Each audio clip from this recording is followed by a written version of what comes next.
Yeah? All right. All right. Good afternoon, and welcome to the last class of How to Start a Startup. So this is a little bit different than every other class. Every other class has been things that you should be thinking about in general at the beginning of a startup. And today, we're going to talk about things that you don't have to think about for a while. In fact, you shouldn't. But since I'm not going to get to talk to most of you, again, before you get to sort of post-product market fit stage, I wanted to just give you the list of things that you need to think about as your startup scales, and the list of the things that usually founders fail to make the transition on. So these are the topics we're going to talk about. But again, all of these things are things that are not writing code or talking to users, which means, with a few exceptions that I'll try to note, you can ignore them until after you have product market fit. Most of these things for most companies become important between months 12 and 24, but it's really more about stage than anything else. These are things that usually hit around 25 people and definitely post-product market fit. So just write these down somewhere and look back at them when you get there. So the first area we're going to talk about is management. At the beginning of a company, there is no management, and this actually works really well. Before 20 or 25 employees, most companies are structured with everyone reporting to the founder. It's totally flat. And that's really good, and that's what you want. And at that stage, that is the optimal way that's the optimal structure for productivity. But the thing that tricks people is that when lack of structure fails, it fails all at once. And so what works totally fine at 20 employees is from 0 to 20 employees is disastrous at 30. And so you want to be aware that this transition will happen. And you don't actually need to make the structure complicated. In fact, you shouldn't. All you need is for every employee to know who their manager is, and there should be exactly one, and every manager should know who their direct reports are. You want to ideally cluster people in teams that make sense, of course, but the most important thing is that there's just clear reporting structure and that everyone knows what it is. And if you want to make changes to it, people understand how to make changes or to hire someone. Clarity and simplicity are the most important things here, but failing to do it is really bad. So because it works in the early days to have no structure at all, and because it sort of feels cool to have no structure, many companies are like, we're going to try this crazy new management theory and have no structure. What you want to do is innovate on your product and your business model. Management structure is not where I would recommend trying to innovate.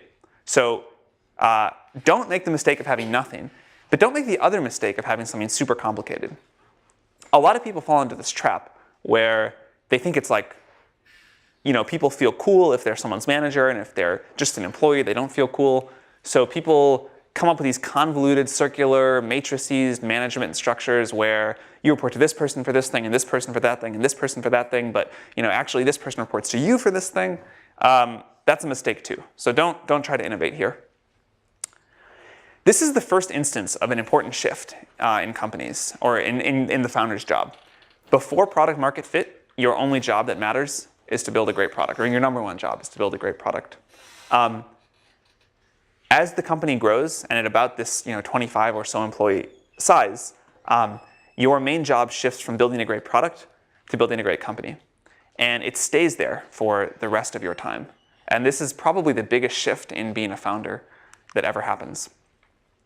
There are 4 failure cases we see all the time as founders become managers. So I'm going to talk about the 4 most common ones. The first one is being afraid to hire senior people. In the early days of a startup, hiring senior people is usually a mistake. You just want people that get stuff done. And the willingness to work hard and aptitude matters more than experience. As the company starts to scale, and at about this time when you have to put in place a basic management structure, it is actually valuable to have senior people on the team. Executives that have built companies before. And almost all founders, after the first time they hire a really great executive, and that executive takes over big pieces of the business and just makes them happen, the founder says, wow, I wish I had done that earlier.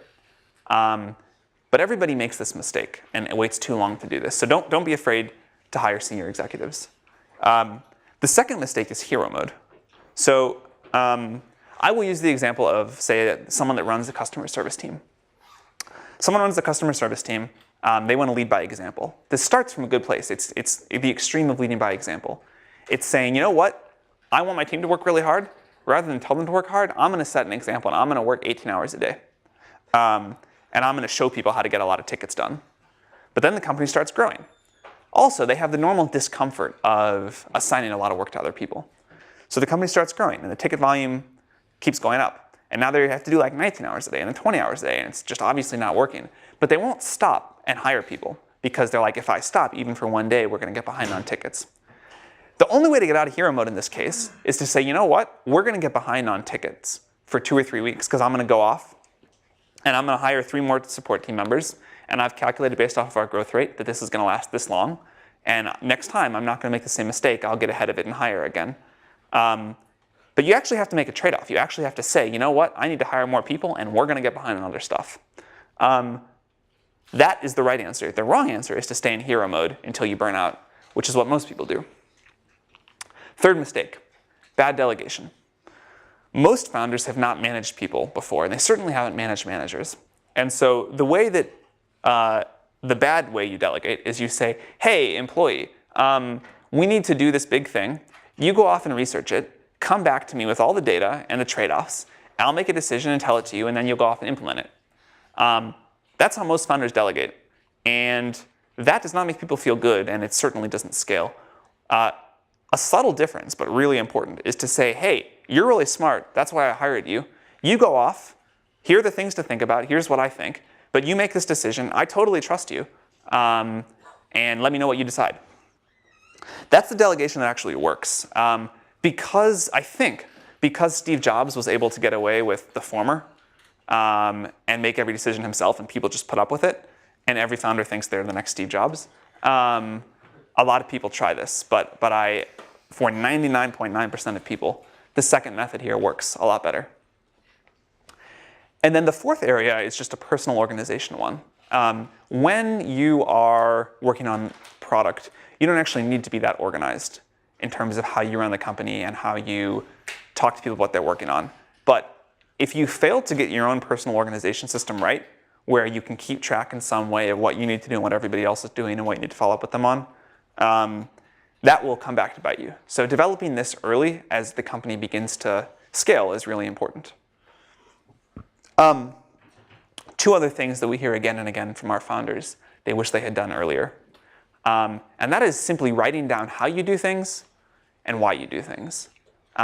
These 2 things, the how and the why, are really important. In the early days, you just tell everyone, employee, when you're like sitting around having lunch or dinner, you know, this is how we think about building product, this is how we push to production, you know, this is how we handle customer support, whatever.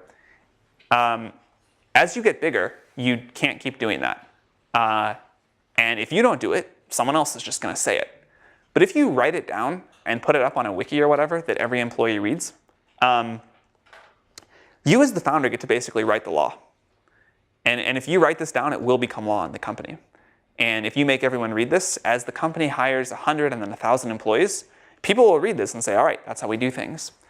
If you don't do it, it'll be like random oral tradition of whatever the hiring manager or their best friend that they make at their first week at the company tells them. So writing down how you do things and the why. The why is the cultural values. Brian Chesky talked about this really well. Every founder I know wishes that they'd written down both of these, the how and the why, earlier, to just establish it as the company grows. And then this becomes what happens. I think it's one of the highest leverage things you can do that people don't. All right, next area, HR. HR is another thing that most people correctly ignore in the first phase of a startup because, again, it's not writing code, it's not talking to users. But it's a huge mistake to continue to ignore it. And the reason that I think most founders ignore it is they have in their mind this idea of like TV sitcom HR, you know, awfulness. But it doesn't have to slow you down. Actually, it speeds you up. Most founders will say out of one side of their mouth, people are our most important asset, and on the other side, we don't want any HR. So what they mean is we don't want HR. We don't want like the bad kind of TV HR. What good HR means is a few things. A clear structure, which we already talked about. You know, a path for people about how they can evolve their careers. Most important, one of the most important things is performance feedback. Again, this happens organically early on. People know how they're doing. As the company gets to 25, 30, 45 people, that gets lost. And it doesn't have to be complex. It can be super simple, but there should be a way that it happens, and it should be frequent. People need to hear pretty quickly how they're doing, and it should tie, if they're doing badly, to a way you get them out of the company, or if they're doing well, there should be a clear path to how this ties to compensation. And that's the next thing. In the early days of a startup, people's compensation is whatever they negotiate with the founder, and it's all over the place. As you grow, it feels hopelessly corporate, but it really is worth putting in place these compensation bands. So a mid-level engineer is in this range, a senior engineer is in this range. Here's how you move from this to this. And it keeps things really fair. Someday, everyone will find out everyone else's comp. If it's all over the place, it will be a complete meltdown disaster. If you put these bands in place early, it will at least be fair. It will also save you a lot of crazy negotiation. One thing that I think is really important when it comes to HR is equity. Most people get this right now for the early employees. They give a lot of equity. But I think you should continue to give a lot of equity all the way through. And this is one place that your investors will always give you bad advice. I think, not YC, but all other investors give bad advice here. Most do. You should be giving out a lot of equity to your employees. Now, this dilutes everyone, right? This dilutes you as the founder and the investors equally. For some reason, founders usually understand this is good. Investors are very short-sighted and don't want to dilute themselves. So they'll fight you over every equity grant. But we've seen a lot of data at YC now, and the most successful companies, and the ones where the investors do the best, end up giving a lot of stock out to employees year after year after year. So I tell founders, you should think about, for the next 10 years, you're going to be giving out 3 to 5% of the company every year, because you just get bigger and bigger. So the individual grants get smaller, but in aggregate, it's a lot of stock. And I think this is really important to do. If you value your people, you should be doing this. Specifically, you need to do this with refresher grants. And you should get a plan in place for this early. I think you never want an employee in a place where they vested 3 out of their 4 years of stock and they start thinking about leaving. So you should always stay in front of people's vesting schedules. And have a plan early where you have refresher grants in place. There are a lot of new structures that people have been using here. I personally like 6-year, big grants, but 6 years of vesting, because I think these companies just take a while to build. There's pyramid vesting, where you backweight someone's grant, so in year 4 they get a lot more of the vesting than year 1. There's a concept, different names for it, but something like continuous forward vesting, where people's grants are automatically re-upped every year at the same number of shares. Whatever you decide, get an option management system in place at about this point. The normal way people do this is just someone keeps an Excel spreadsheet. I have seen mistakes that have cost employees or companies tens of millions of dollars because they didn't get this right. So there's really good option management systems or software, and you should get those in place around this point. The other sort of HR stuff to touch on, there are a bunch of rules that change around 50 employees. Common examples are that you have to start sexual harassment training and diversity training. There's a bunch of others as well. But just put a little pin in your mind that when you cross 50 employees, there's a new set of HR rules that you have to comply with. Monitor your team for burnout. Again, it's up to product market fit. It's just a sprint. Now it becomes a marathon. At this point, you actually don't want people to work 100 hours a week forever. You want them to go on vacation. You want them to have new challenges and do new things. And if you let the whole company get burned out all at once, that is often a company-ending thing. This is also a good time to put in place a hiring process. Another thing that most founders regret is they don't hire. As soon as everything is working, I think you should hire a full-time recruiter. If you do this too early, that's bad because you'll hire too fast, and that usually implodes. But most founders get behind the ball on this. There are a lot of other sort of just hiring process tips. For example, I think most companies, even until they get up to, say, 300 or 400 employees, should announce every offer on some internal mailing list or something before they make it. Because half the time you do that, someone in the company will know something good or bad about that employee. And the companies that I know that have instituted this have been really happy. Also a good time to have a program in place to ramp up employees. So when someone starts, what does their first week look like? How do they get spun up? How do they learn everything they need to learn? Are they going to have a buddy that's going to think through them? That's going to help them think through kind of everything about the company. Here is one that you actually do need to think about before the 12 to 24 month mark, which is diversity on the team. The most common place this comes up, honestly, is people that hire all guys on their engineering team for the first 15 or 20 people. And at that point, you get a culture in place that sort of takes on a life of its own. And most founders that I've spoken to that have made this mistake regret it, and they wished they had hired some diversity of perspective on the team earlier on. Engineering teams are not the only place where it comes up, but that's where you see it the most often. And if you get this right early, you'll be able to grow the team much more quickly over the long term. The other thing to think about is what happens to your early employees. So a common situation that happens is the company evolves past the early employees. The company, so like you hire an engineer who's a really great engineer, but then as the engineering team grows, you need a VP of engineering. The early engineer wants to be the VP of engineering. You can't do that. But you don't want the early employee to leave. They're an important part of the culture. They know a lot. People love them. And so I think you want to be very proactive about this. You want to think about what's the path for my first 10 or 15 employees going to be as the company grows, and then just talk to them about it. Very directly, be upfront. I want sit them down and say, I want to talk about sort of where you want to see your career go inside of this company. All right, so company productivity. This is something that you don't need to think about in the early days because small teams are just sort of naturally productive most of the time. But as you grow, the productivity, I think, goes down with the square of the number of employees if you don't make an effort, because it's sort of one of these connections between nodes. Every pair of people adds communication overhead. And so if you don't start thinking about the systems that you're going to put in place when the company is 25 to 50 people to stay productive as you grow, things will grind to a halt faster than you can imagine.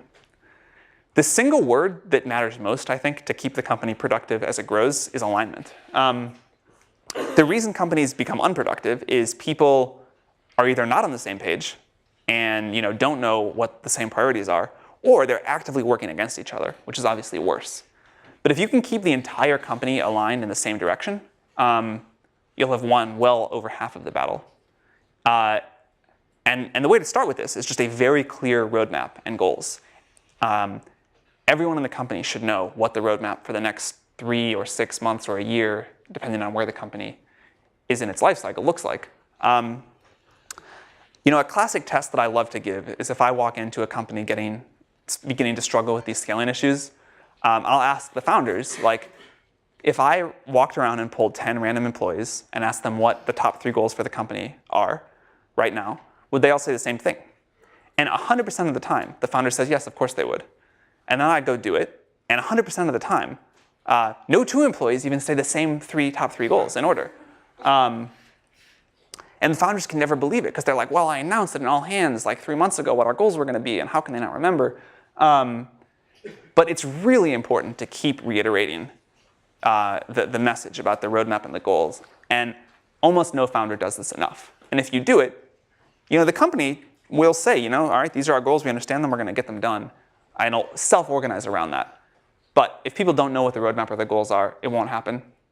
We already talked about figuring out your values early, but I want to reiterate that because that also will really help the company make the right decisions. If everyone knows what the framework to decide is, they'll make, hopefully, the same decisions if they're smart people. You want to continue to be run by great products and not process for its own sake. This is a fine, fine line because you do need to put some process in place, but you never want to put process in place that rewards the process. The focus has to always be on great product. One easy way to do this that a lot of companies try is they just say, we're going to ship something every day. And if you do that, there's at least a continued focus on delivery. And then transparency and rhythm in how you communicate are really important. Most founders wait way too long on these, but having a management meeting every week of just the people that report directly to the founder, the CEO, critical. All hands meetings, not quite sure how often is optimal for those. At least once a month, where you go through the results and the roadmap with the entire company, really important. And then, doing a plan every quarter of what we're going to get done over the next 3 months and how that fits into our goals for the year also becomes really important. I put offsites up there because I don't think people do those nearly enough. A A surprising number of the successful companies we've been involved with do a lot of offsites, where they'll take their best people for a weekend to a cabin in the woods or somewhere and just talk about what do we want to be when we grow up, what are our most important things to be doing, what are we not doing that we should be doing, but get people out of the office and out of the day-to-day. Everyone I know that does those thinks they're well worth the time. So the goal in all of this productivity planning is that you're trying to build a company that creates a lot of value over a long period of time. And the long period of time is what's important here. You can avoid all of this and just like with the authority of the founder, make sure the company ships a great next version. But that won't work for version 10. It won't work for version 11. I really believe that the single hardest thing in business is building a company that does repeatable innovation and just has this ongoing culture of excellence as it grows. If you look at the examples of this, most companies fail here. Most companies do one great thing where the founder just pushes to get it done, and then don't innovate that well on follow-on products. And it really takes founders that think about how I'm going to do this second thing, this really hard thing, to get something like an Apple that can churn out great products for 30 or 40 years or longer. All right, these are super tactical mechanics. This is definitely to just put on a list and remember these things for later. All right, in the early days, people basically ignore all accounting and they have like maybe if they're lucky a shoebox full of receipts. They certainly don't have anything that looks like a financial report. This is a good time to get it in place. You know, when things are working, say month 18 or whatever, you can do this with an outsourced person. Just say, you know what? We want like to get our books in order. We want to start getting audits every year. We want to start a relationship with an accounting firm. Easy to do, definitely worth it. This is also a good time to collect your legal documents because it's easy to fix things now. So if you actually assign someone to go through and collect every agreement the company has ever signed, then when your landlord tries to screw you out of your lease and no one can find the lease, which happens like half the time somehow, someone will be able to find it. Also, you're almost certainly missing something. You know, some employee didn't sign their PIIA or whatever, and you'll find it now. It's easy to fix now. It gets really hard to fix like in the middle of your next round of financing. So again, this is time to bring like a little bit of the order to chaos. FF stock is a special class of stock for founders that the founders can sell in a later round without messing up the common stock valuation. It used to be that most people set this up right when they started the company. Founders Fund sort of popularized this, which is why it's called FF stock. But it became a really bad signal, right? Founders that were obsessed with their own personal liquidity when the company had nothing turned out to like fail most of the time. And so investors learned that if founders pushed on this in the seed round, it was a very, very bad sign. Most founders don't actually want to sell stock until the company is worth like $1 billion or something like that. So I think you can actually safely set this up after things start working in the next financing round, and then you can sell it 2, 3, 4 years down the road. But it's a good thing to remember by about the time you get to the B round. IP, trademarks, and patent. Actually, just IP and trademarks. So you have 12 months after you announce something if you want to patent it. And if you miss that window, it's very hard to do. So 11 months after you launch, or first publicly talk about what you're doing, is a good time to file provisional patents. We recommend people just file provisional patents. All that does is like hold your place in line at the patent office, and it gives you another year to decide if you want to patent something or not. It only costs about $1,000. It takes way less effort than a full patent. And most of the time you'll know whether or not you need the full patent a year later. But if you just do this one step, you'll at least have the option. It's also a good time to file trademarks for the US and major international markets. Again, if you don't do this at this stage, most people end up regretting it. And while you're at it, a good time to grab all the domains. FP&A, good time also, I think, to think about someone to start doing FP&A. I think most companies don't end up realizing where the knobs on their financial model are until far too late. And I think it turns out that if you have someone build a really great model at the business, and by really great, apparently Roelof Botha, who was the PayPal CFO and built their FP&A model, the top sheet of his spreadsheet was 1,500 lines. just as a level of the detail people build these to. But you can really optimize the business and understand it at a level that I think most people totally miss. Most people don't hire someone like this until they're many hundreds of employees. I think it's worth hiring earlier. Another thing that I think is worth hiring earlier that almost no one does is a full-time fundraiser. Let's say you hire someone like really, really great, and their full-time job is to raise money for the company. You hire them after your B round, and you say, you know what, by the time we raise our C round, we want the valuation to be double what it would have been otherwise. You almost certainly get better results than if you hire an investment banker or someone else, if it's just someone internal to the company, and you end up paying way less money and take like literally half the dilution. So I think this is one of these like slightly non-obvious optimizations that people just fail to make. Tax structuring. So this is another thing. Once things are working, it would be worth you spending a little bit of time thinking about how you set up the tax structure for the company. I confess I don't know a lot about the details here because I just find it personally really boring. But like somehow if you assign all the IP to like some corporation in Ireland that licenses it back to the US corporation, you end up paying like no tax, no corporate tax. But I know you can only do that like relatively early on. And this ends up being a huge issue for companies that don't do it, that compete with companies that do it, once they're big public companies. So that's worth doing. A lot of people throughout the class have talked about your own psychology as a founder. Here's what they haven't said. It gets worse, not better. As the company grows, you continue to oscillate. The highs are better, but the lows keep getting worse. And you really want to think about this early on and just be aware that this is going to happen. And try to manage your own psychology through the expanding swings that it's going to go through. Another thing that happens as you begin to be successful, as you go from being someone that most people rooted for, kind of the underdog, to someone that a lot of people start hating on. And you see this first in internet commenters who will be like, I can't believe this shitty company raised money, it fucking sucks, like awful. And it only bothers you a little bit, but then like journalists that you kind of care about start writing this, and it just goes on and on.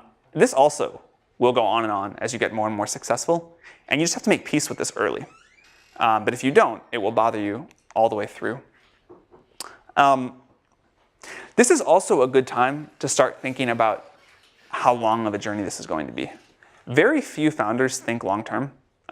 Most founders think kind of a year in advance, and they think that, you know what, in 3 years I'm going to sell my company, and either I'm going to become a VC or sit on the beach or something. Because so few people make an actual long-term commitment to what they're building, the ones that do have a huge advantage. They're in a very rarefied class. And so this is a good time to like sit around with your co-founders and decide, you know what, we're going to work on this for a very long time. And we're going to build a strategy that assumes that we're going to be doing this for the next 10 years.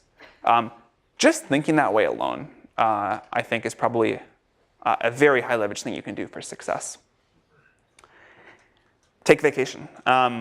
Another common thing that we see is founders will run their business for 3 or 4 years without ever taking more than a day of vacation. And that works for like a year or 2 years or something like that. It really leads to nasty burnout if you don't do it. Losing focus is another way that founders get off track. I actually think this is a symptom of burnout. When you get really burned out on running the business, you want to do easier things or sort of more gratifying things. You want to go to conferences and have people tell you how great you are. You want to do all these things that are not actually building the business. And the most common post-YC failure case for the companies we fund is that they're incredibly focused during YC on their company, and then after they start doing a lot of other things. They advise companies, they go to conferences, whatever. Focus is what made you successful in the first place. There are a lot of reasons people lose focus, but fight against that really, really hard. This is the special case of focus. As you start to do well, you will start to get a bunch of potential acquirers sniffing around. And it's very gratifying. And you're like, wow, I could be so rich and I'd be so cool. And M&A negotiations feel really fun. This is one of the biggest killers of companies, is that they entertain acquisition conversations. You distract yourself. you get demoralized if it doesn't happen. If an offer does come in and it's really low, you've already like mentally thought that you're done, and so you take the offer. As a general rule, don't start any acquisition conversation unless you're willing to sell for a pretty low number. Don't ever just check it, hoping that you're going to have the one miracle high offer. If that's going to happen, you'll know, because they'll just make you a big offer before you even meet them. But this is a big company killer. And then, just as a reminder to everybody, the thing that kills startups at some level is the founders giving up. So sometimes you should quit, but if you mismanage your own psychology and you quit when you shouldn't, that is what kills companies. I mean, that is the sort of final cause of death for most of these startups. And so if you can manage your own psychology in a way that you don't quit, and don't get to a place where you need to quit or give up on the startup, you'll be in a far, far better place. So marketing and PR is something that we tell companies to ignore for a long time. Everyone thinks in the early days that the press is going to be what saves them. We tell them all the time it doesn't work that way. It's definitely true. Press is not what's going to save your startup. But as you start to be successful, this is something that the founders themselves need to spend time on. So once your product is working, switch from not caring about this to caring about it a little bit.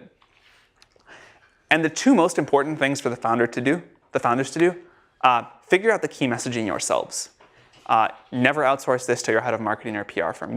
Founders have to figure out what the message of the company is going to be. And once you set that, it kind of sticks. Very hard to change this once the press decides how they're going to talk about you. The other thing is getting to know key journalists yourself. PR firms will always try to prevent you from doing this because they need to have a reason to exist. And so they're like, we're going to handle the relationship with the journalist. We'll just bring you in for interviews. No journalist wants to talk to a PR flack, ever. They're so much more happy to just hear from a founder. I think the biggest PR hack you can do is to not hire a PR firm. Just pick 3 or 4 journalists that you develop really close relationships with, that like you, that understand you, that you get. And then you contact them yourself. They will cover every story you ever give them, and they'll actually pay attention, get to know you, and care about the company. This is so much better than the normal strategy of having a PR firm blast 200 contacts that never read their emails with every piece of news. So this is something that I think is important to start doing. This is also the time in a company when business development starts to matter. And so in the early days, you can basically ignore anything that would be like doing deals, except maybe fundraising and sales. This is the time when they're important, and everything, or many things that you do, like even fundraising, it falls under the category of doing deals. So here's my 1-minute crash course on this. There are 5 points that I think are important to understand here. We've talked about this a lot. Nothing will matter if you don't build a great product. So assume that you've done this before you go try and get anyone to do anything with you. Developing a personal connection with anyone you're trying to do any sort of big deal with is really important. For whatever reason, most founders fail to do this, or many founders fail to do this. But no one wants to feel like they're this transactional thing, that you're using them to get distribution for your product or to raise money or whatever. And so figuring out some way to actually care about this person and care about what you're doing with them and not view them, you have to, in your own mind, not just view them as this one-off transaction. You have to actually care about them and what they're going to get out of this. Competitive dynamics. So this is like basic principle of negotiation. Most founders learn this the first time in fundraising, but it actually matters for everything. The way you get deals done and the way you get good terms is to have a competitive situation. If you don't do this deal with party A, you're going to do it with party B. It's not always an option, but it usually is. And this is like the single thing that makes deals happen and makes deals move.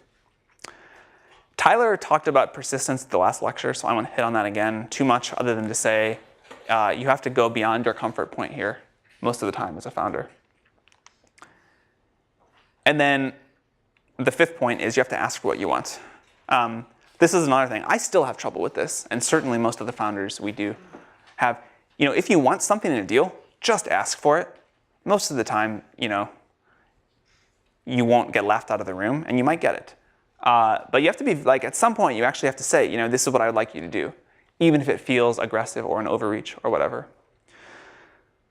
So I'm going to close this part of the talk with an image. One of the Airbnb founders drew this on like a business card or something for another founder that was starting a company, and then I saw it once and took a picture of it because I thought it was such a good summary. And what he had tried to draw here was the Y Combinator process, as he remembered it. And I love it because it's like so simple and it looks so doable when it's written on a business card. But you're trying to find product market fit. You're trying to build a product and you're trying to close the gap between those two gears. The only way to do that is to go off and meet the people. You cannot do this without getting really, really close to your users. And then he drew this graph that is sort of on a whiteboard at YC and gotten kind of like one of the YC rites of passage. But that's the graph of how adoption goes for a new company. So you launch in the press, you get a huge spike. It falls off to nothing. At some point, at least one point, things look like they're going to completely die and kind of dip below the x-axis. They recover a little bit. You have this long, long, long trough of sorrow before things work.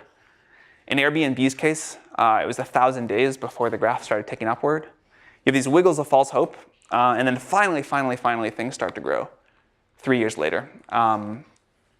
So starting a startup ends up being this very long process. It is, it can be really rewarding. It's definitely long, but it is doable, and that's what I love about that drawing. So with that, I think I have about 10 minutes left. I can answer questions on this or anything else in the course that we've covered, if anyone has some. Yes? You talked about diversity being important, but an earlier speaker said diversity wasn't important, and you should just hire people that are very much like you, and then you can trust and look to. So here is the question is, how do you square the device of diversity being important with earlier speakers saying you want people that are very similar? The difference, what you want is you want diversity of backgrounds, but you don't want diversity of vision. Like where companies get in trouble is when they have people that think very differently about what the company should be doing or don't work well together. You don't want that. You do want to hire people that you know and that you trust and that you can work with. But if everyone on the team comes from exactly the same background, you do end up developing somewhat of a monoculture, which often causes problems down the road. Not always. Some companies have been successful with that. So what we tell people is hire people that you know and that you've worked with before, but try to hire people that are complementary and aligned towards the same goal, not people that are exactly the same, because you just get a better skill set.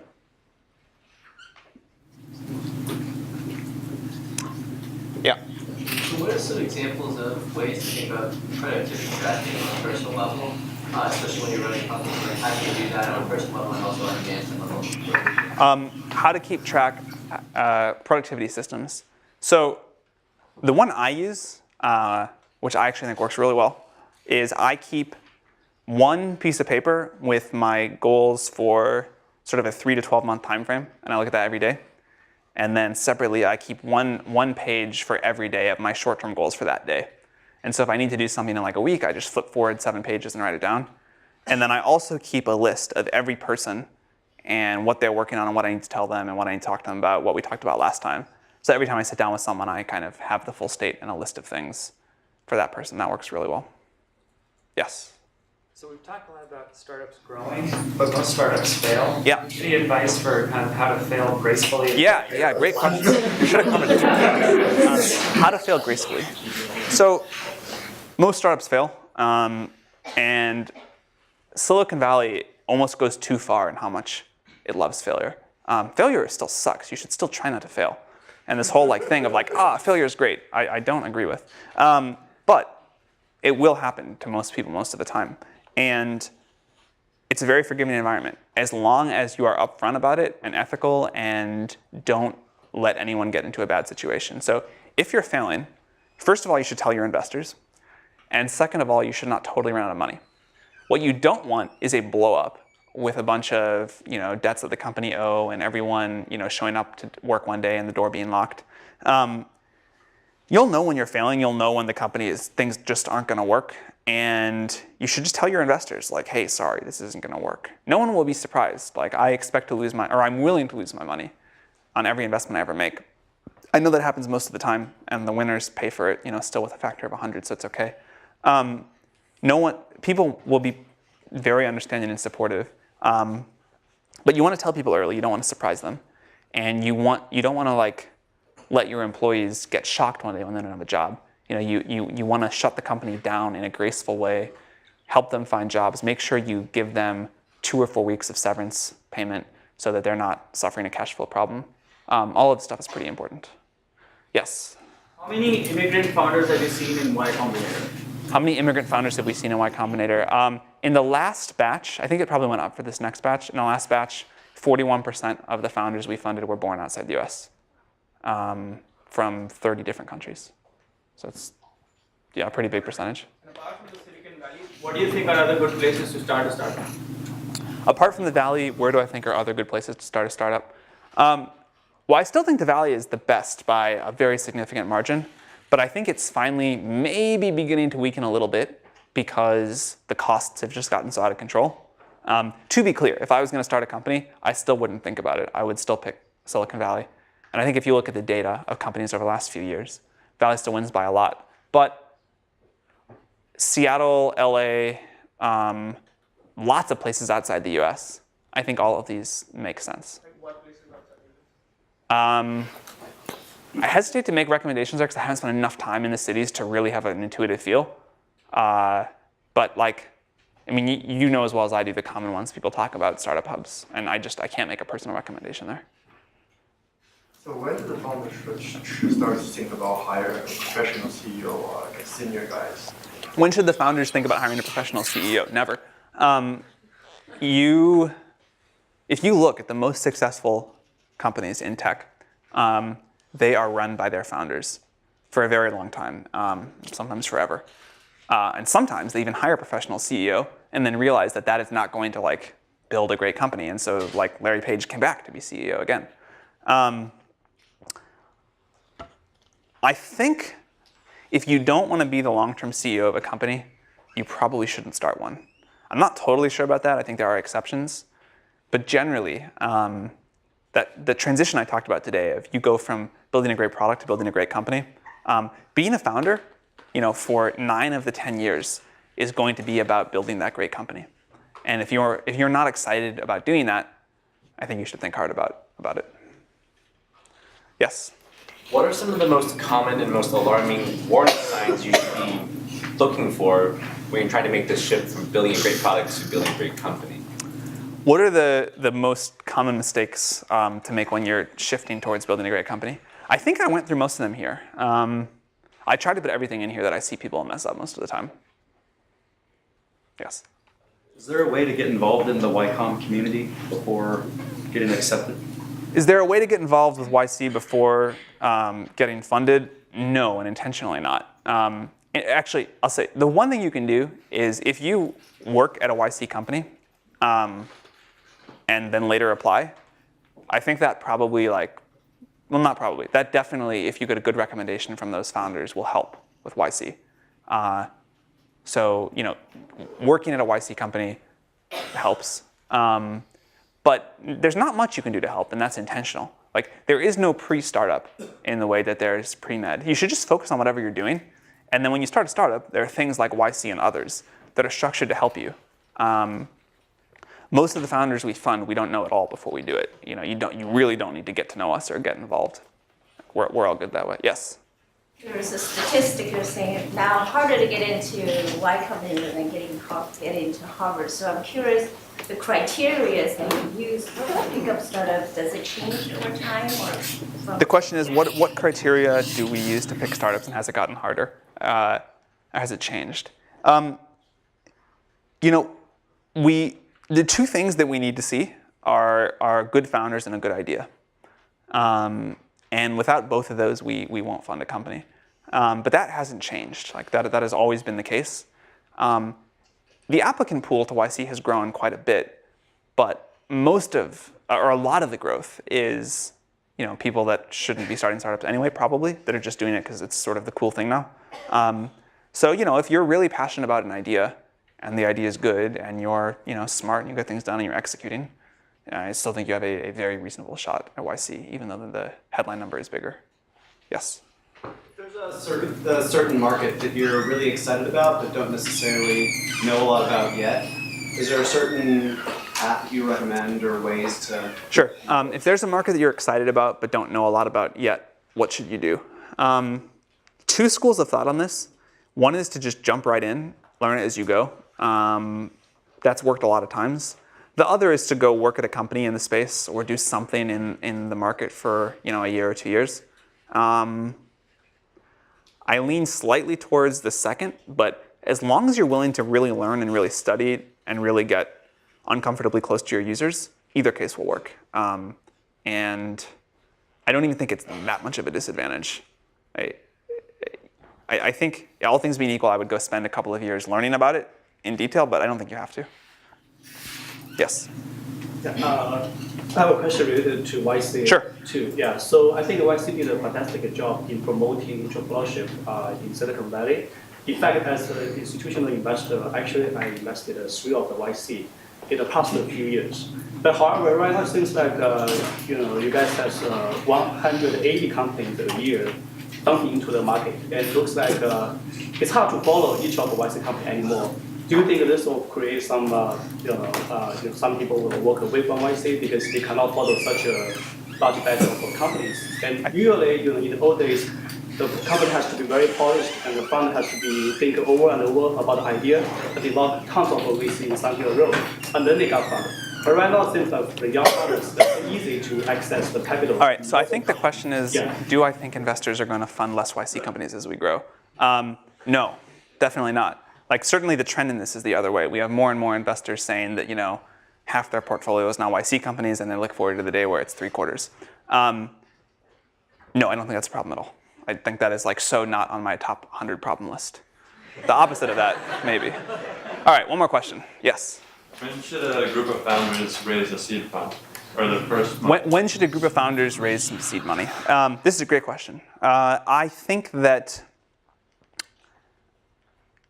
in general, it's nice to wait until you have the idea figured out and initial signs of promise before you raise money. Raising money puts some pressure on the company, some time pressure, and once you've raised money, you can't be in this exploratory phase indefinitely. And you end up having to rush. And so, if you haven't raised money and your idea is not working, you can, flail around and pivot until you really hit on the thing that's working. But if you've raised money and your idea doesn't work, you're in this oh shit moment, and you have to pivot. And you pivot to whatever the first vaguely plausible idea is. And that's bad. So I think if you can wait to raise any outside capital, more than say $100,000 or $200,000 if necessary, but ideally not even that, until things are working, or at least pointed in the direction of working, you're way better off. All right, thank you all very much. This was fun.